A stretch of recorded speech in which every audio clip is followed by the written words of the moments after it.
आज एकंदरीत कालच आपल्याला सर्वांना माहीत असेल की महाविकास आघाडीच्या माध्यमातून तिन्ही पक्षाचे प्रमुख मग नाना पटोलेजी काँग्रेसकडनं असतील, संजय राऊतजी आमच्याकडनं असतील आणि विशेषतः जयंत पाटील यांनी सांगितलं आहे की विधानसभा न्याय सर्व महाविकास आघाडीच्या घटक पक्षाच्या लोकांनी ही सभा आणि बैठका घेण्यास सुरुवात केली पाहिजे आणि त्याचा एक भाग म्हणूनच आज आम्ही पुणे जिल्ह्याचा संपूर्ण आढावा दिवसभरामध्ये मी घेण्याचं काम केलं आणि बारामती लोकसभावरून सुरुवात करत असताना पक्षाची बैठक आदरणीय सुप्रियाताई सुले जे आहे या विभागाचे खासदार आहेत त्यांच्या समवेत करून घेऊन एक निर्धार करून काही जरी झालं, किती आमिष जरी दाखवले, किती संकट आले, किती अडीअडचणी आली तरी देखील कुठच्याही परिस्थितीत त्यांना निवडून आणण्याचा निर्धार आज आम्ही तमाम शिवसैनिकातील प्रमुख पदाधिकाऱ्यांच्या बैठकीमध्ये आज घेण्याचं काम केलेलं आहे। जसं आज ही बैठक होते तशाच प्रकारे 10 तारखेला शिरूर लोकसभाची बैठक होणार आहे, 12 तारखेला मावळ लोकसभेची होणार आहे आणि मग पुण्याचा जो कोण कॅन्डिडेट असेल असो नसो तरी देखील या 10-11 तारखेला देखील त्याची बैठक नियोजित करण्याचं काम आम्ही या निमित्ताने केलेलं आहे। म्हणून दोन्ही शहर प्रमुख पुण्याचे यांना बोलवण्याचं काम केलेलं आहे। विधानसभा न्याय जी आपण निवडणूक समन्वयक ज्या जबाबदारी दिलेली आहे सर्वांना बोलून घेऊन टोटली निवडणुकीच्या मोडमध्ये येऊन सर्व विधानसभा न्याय आणि विशेषतः जिल्हा न्याय विभाग न्याय आणि मतदारसंघ न्याय हे आढावा घेण्याचं काम सुरुवात करण्याचं काम झालेलं आहे। एक गोष्ट नक्कीच आहे की कार्यकर्त्यांमध्ये मोठा आनंद आहे, उत्साह आहे आणि आपण जर जिल्ह्याची परिस्थिती जर आपण बघितली की एक काळ जे आम्हाला विरोध करून घेऊन सोडून तिकडे गेले होते, मग बारामतीच्याच लोकसभेमधला जर आपण मतदारसंघातले जर आपण बघितलं असेल पुरंदरांचे काही नेते होते, शिरूर लोकसभेमध्ये पण आपण पाहिलं असेल त्यांच्यावरती ही नामुष्की आलेली आहे की ज्यांना विरोध करून ते सोडून गेलेत आज त्यांच्याच बरोबर त्यांना जाऊन फिरावा लागतोय किंबहुना त्यांच्या मांडीवर जाऊन बसावं लागतोय आणि म्हणून त्यांना नैतिक अधिकार आहे का आता मतदारांकडे जाण्याचा, हाही देखील एक प्रश्न आपल्या माध्यमातून मी त्यांच्यासमोर हा निर्माण करू इच्छितो की जेणेकरून तुम्ही कुठच्या आधारावरती जाऊन मतदारांकडे मतं मागणार आहेत, आपल्या उमेदवाराला किंवा आता राष्ट्रवादीच्या उमेदवाराला, हाही त्यांनी प्रश्न जनतेसमोर सांगावं। तर पूर्ण जिल्ह्याचा आढावा घेण्याचं काम झालेलं आहे। 3.5 लोकसभेमध्ये पूर्ण ताकदीने पक्षाच्या माध्यमातून जे महाविकास आघाडीचे उमेदवार असतील, जे मावळमध्ये आमचा उमेदवार असेल तीच अपेक्षा आम्ही महाविकास आघाडीच्या इतर घटक पक्षांकडून करतोय, पण ताकदीने आम्ही निवडून आणू असा आत्मविश्वास आम्ही व्यक्त केला।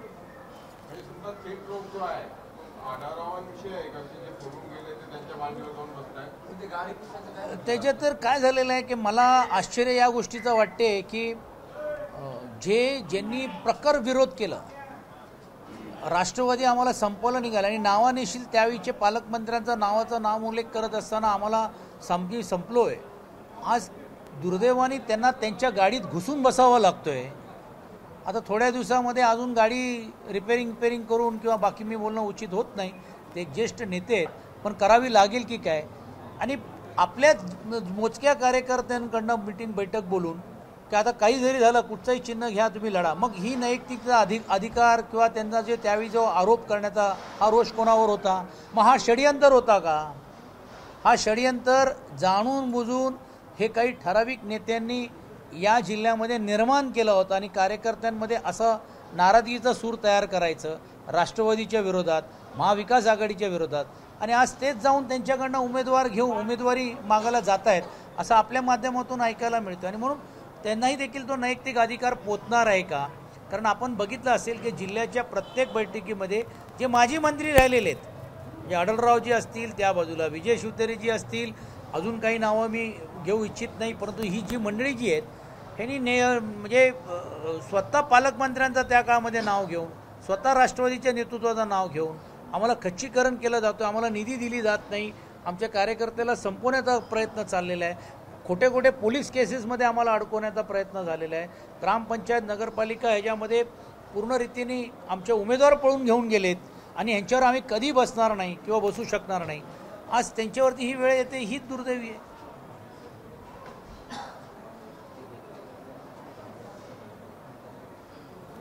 ओके, धन्यवाद। आपण सर्वजण आल्याबद्दल केल्याशिवाय जाऊ नये।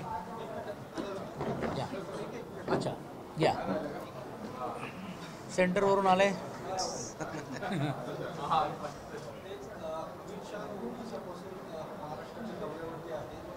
छत्रपती संभाजीनगरमध्ये त्यांचा मेळावा सभा पार पडली। एक आश्चर्याची गोष्ट अशी आहे की काल संभाजीनगरमध्ये त्यांनी मेजर जो त्यांचा क्लस होता की घराणेशाही, आणि ते हे चुकलेत की व घराणेशाही ज्या व्यासपीठावरती जे बसलेले होते ह्यांची जर यादी काढली तर अनेक घराणेशाहीची लोकं होती. दानवेंचे सुपुत्र देखील आहेत, त्यांच्या बाबतीत आहेत. कराडच्या बाबतीतली जी पार्श्वभूमिका आहे, पंकजाताई मुंडे आहेत, त्यांची पार्श्वभूमिका होती. अनेक नेत्यांची नावं घेता येईल असे ते व्यासपीठावरती होत आहेत. म्हणजे राज्यामध्ये त्यांना हे का सांगावं लागलं, आणि हा त्यांचा थोडक्यात जो रोख होता तो शिवसेनेवरती आणि राष्ट्रवादीवरती होता. पण ते हे चुकलेत की बा त्यांच्यावर असलेल्या नेत्यांची पण यादी इकडे मोठी आहे. मग स्वतः ज्यांना त्यांनी बरोबर घेतलेले आहेत, ते अजितदादा असो किंवा एकनाथ शिंदे असो, तेही देखील त्यांनी त्यांच्या मुलांना, जे अयोग्य असं आम्ही म्हणत नाही, की त्यांनी आणण्याचं काम केलेलं आहे. तर एका बाजूला एक गोष्ट निर्माण बोलायचं आणि दुसऱ्या बाजूला दुसरी गोष्ट झाकून टाकायची, आणि मूळ मुद्द्यापासून बाजूला ठेवून राष्ट्रीय विषय घेऊन असताना राज्यातले असंख्य विषय आहेत.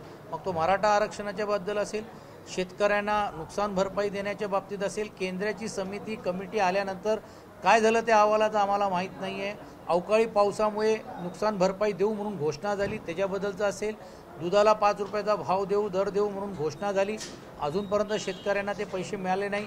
उद्योगमध्ये अजून उद्योग वाढू किंवा उद्योग देऊ, फक्त एवढे कोटी रुपये आम्ही दिले असं म्हणतात, पण ते वॅटचा परतावा तुम्ही दिलेला आहे, ते काय हे केलेलं नाही आहे. वॅट त्यावेळी नव्हता, ते इम्प्लिमेंट केल्यानंतर पैसे आलेले आहेत. ती आकडे किती त्याला तथ्य आहे की नाही.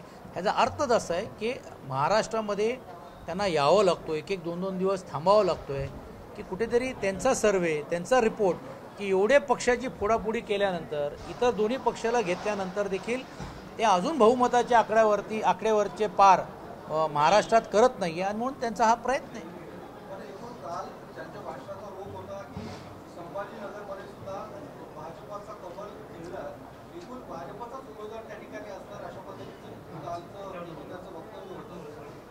मला तर असं वाटतं काल त्यांनी कदाचित सुतोवाच नाही तर आदेशच दिलेला असेल व्यासपीठावर बसलेले आहेत, आणि जे एका काळामध्ये स्वर्गीय बाळासाहेबांची भूमिका घेऊन जे आमच्याबरोबर आमच्याबरोबर न राहता बाजूला गेले, त्यांना हे सहन कसं होतं हे समजत नाही आहे. आपण बघितलं असेल की 12-13च्या वरती ते उमेदवारी देणार नाही अशी म्हणून चर्चा आहे. काहींनी तर असं सांगितलं की बा आम्हाला चिन्ह नको, आम्ही कमलवरती पण निवडणूक लढवायला आम्ही तयार आहोत. याच जिल्ह्यातले काही लोक जे आमच्याकडनं गेले त्यांचं पण मला अशी माहिती मिळालेली आहे. अशी परिस्थिती यावी आणि मग त्याच्याबद्दल कोणीच काही बोलायचं नाही. काल तुम्ही पूर्ण रीतीने प्रचार जर बघितला असेल तर या राज्यामध्ये भारतीय जनता पार्टीच्याच जास्तीत जास्त उमेदवार कसं निवडून येईल या दृष्टिकोनातून त्यांचा प्रयत्न होता. आणि संभाजीनगर असेल, अनेक महत्त्वाचे सीट, म्हणजे दक्षिण मुंबईसारखा हा जो नाक आहे, म्हणजे शिवसेनेचा एका काळामध्ये बालेकिल्ला म्हणून घेऊन हा लौकिक होता. ते बालेकिल्ला आम्ही तर निश्चितपणे गड केल्याशिवाय राहणार नाही. पण जे आमच्याकडनं गेले आणि जे सांगतायत की ओरिजिनल शिवसेने, का त्यांनी दक्षिण मुंबई सीट सोडून दिली आणि राहुल नार्वेकरांना भारतीय जनता पार्टीला आणावं लागलं. एवढे दिवस त्यांना उमेदवार मिळत नव्हता. गेल्या 1 आठवड्यापासून त्यांचा केवळवाणी प्रयत्न चाललेला आहे. मतदारसंघाला फिरतायत, दमदाटी देत आहेत अधिकाऱ्यांना, नाहीतर मी तुमच्यावरती हक्कभंग आणेन, असं करा तसं करा. हे रील्सचे धंदे आता बंद करा. एवढंच जर त्यांना या लोकांचा विचार असता किंवा सोडवायचा असता तर मग ती विकास निधीची वेगवेगळ्या विधानसभेच्या अध्यक्ष या नात्याने का नाही मिळवून दिली त्या भागातल्या लोकांना. स्वतःच्याच मतदारसंघामध्ये काय चाललं हे बघत नाही. असा हा जो प्रयत्न चालला आहे त्यातूनच हे स्पष्ट होते की पूर्ण रीतीने त्यांना आता संवाद राहिला नाही, बोलण्याचा अधिकार नाही. जे आदेश मिळेल त्याचं पालन केलं जाते.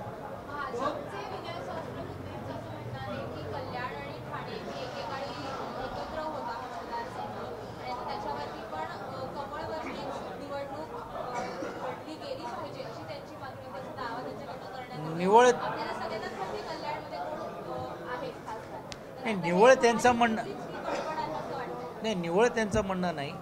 तर या अगोदर जे गणपत गायकवाड जे होते, जे आमदार होते, त्यांनी जाहीररीतीने सांगितलेलं आहे. एवढंच नाही तर संजय केळकर म्हणून घेऊन जे ठाण्याचे होते त्यांनी देखील सुतोवाच केलं की बा इकडे भविष्य काळामध्ये भारतीय जनता पार्टीतच असलं पाहिजे. रवींद्र चव्हाण जे तिकडचे जे मंत्री आहेत, त्या भागाचे आमदार आहेत, त्यांनी तो सुतोवाच करण्याचं काम केलेलं आहे. म्हणजे ह्याचा अर्थच असा आहे की बाबा त्यांच्यातला तो संवाद सोडा, परंतु त्यांनाही हे समजून चुकलेलं आहे की ती सीट सहजासहजी निघणार नाही किंवा काढू शकणार नाही, आणि म्हणून तो त्यांचा दावा करतायत. अशी अशी माहिती मिळते। अनेक उमेदवार बदली करण्याचं काम केलेलं आहे, पण मला आश्चर्य वाटते की दक्षिण मुंबईसारखी सीट सोडतायत, दक्षिण मध्य मुंबईसारखी सीट सोडतायत। मग जे लोक गेलेत उत्तर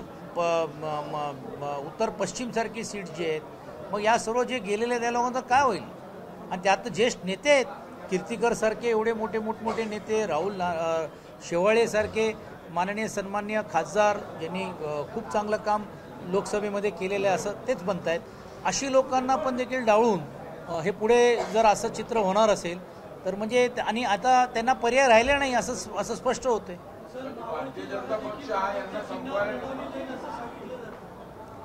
मावळची उमेदवाराचीच मानसिकता अशी झालेली आहे, जे आम्ही ऐकतोय की आम्हाला या चिन्ह नको, आम्हाला कमल चिन्हावरती आम्हाला निवडणूक लढावं लागेल। म्हणजे हे पहिल्यांदा प्रयोग चाललेले आहेत किंवा असे देखील सन्मान्य सदस्य बोलायला लागलेले आहेत। पण तिकडची परिस्थिती मी सांगायची गरज नाही आहे, कारण आढळरावना इकडे दिलीप मोहितेंचा विरोध आहे, सुनील शेळकेंचा इकडे मावळमध्ये भारनेंना विरोध आहे, भेगडे सांगतायत मला आदेश देण्यात आलेले आहेत, तिकडे महेश लांडगे सांगतायत की मला सांगण्यात आलेलं आहे की लोकसभेची तयारी करा। तर हे काय चाललं आहे ह्याच्यातूनच तुम्हाला स्पष्ट दिसेल। किमान महाविकास आघाडीमध्ये दोन उमेदवार नाही, आपसामध्ये कोणाला चढवलं असं नाही, तो सुतोवाच देखील आम्ही व्यवस्थितपणे करण्याचा प्रयत्न करतोय। वेगवेगळे गट किंवा वेगवेगळे पक्षांनी वेगवेगळे उमेदवार देण्याची भूमिका घेतली नाही। जिकडे महाविकास आघाडीची चर्चा अंतिम स्तरावरती आहे, म्हणून उमेदवार कोण येईल तो येईल हा नंतरचा भाग। महाविकास आघाडीकडून कार्यकर्त्यांना विधानसभा न्याय आणि लोकसभा न्याय आम्ही कामालाच लागलेलो आहोत। भारतीय जनता पक्ष हा शिंदेची शिवसेना आणि अजित पवारची राष्ट्रवादी काँग्रेस यांना संपवायला निघाली आणि लोकसभेच्या निमित्ताने आता आपल्याकडनं जे आकडे मिळत आहेत की 34 सीट लढवणार आहोत, 32 सीट लढवणार, मग सिटिंग एमपीचं काय झालं? जे गेले त्यांना तिथपर्यंत देणार आहेत, उलटा ते सांगतायत तुम्ही ह्यांना द्या। म्हणजे नेमकं पक्ष कोण चालवते हे जर आघाडीमध्ये होतो, कारण मी देखील राष्ट्रवादी काँग्रेस पक्ष आणि काँग्रेस पक्षाची आघाडी फार जवळून पाहिलेली आहे, मी देखील शिवसेना आणि या तिन्ही पक्षाची आघाडी जवळून पाहिलेली आहे। असं कधी एका मोठ्या पक्षाने येऊन सांगायचं नाही हे तुम्हाला असं करावं लागेल असं कधी चाललेलं नाही आहे। आणि अनेक वेळा नगरपालिका महानगरपालिकामध्ये असंही चित्र पाहायला मिळालेलं आहे की नाही झालं म्हणून आम्ही वेगवेगळे पण लढलेलो आहोत। म्हणजे खुद्द भारतीय जनता पार्टी आमच्या विरोधात लढली महानगरपालिकेमध्ये, कारण नाही जमलं। पण आता हे तुम्हाला घ्यावंच लागेल, हे तुम्हाला करावं लागेल, यातूनच हे स्पष्ट होतंय की नेमकं पक्ष कोण चालवतं हे मी नाही। आता हे ह्याच्यावरूनच स्पष्ट होतोय की त्यांची जर संख्या कमी होत राहिली तर मग नेमकं काय होणार आहे। आणि त्यांचा जो बाणा होता की आम्ही काही जरी झालं तरी देखील आम्ही ही सीट सोडणार नाही। कीर्तिकरजींचं मी स्टेटमेंट काल आठवड्यात बघितलं की आम्ही कोणाच्या ह्याला बांधलेले नाही आहोत, आम्ही आमचा जो कोणी जरी आम्हाला सांगेल आणि आम्ही सीट घेऊ असं होणार नाही, असं जे कालपर्यंत सांगत होते त्यांचं काय होईल हाही प्रश्न निर्माण होतोय। एबीपी माझा, उघडा डोळे बघा नीट।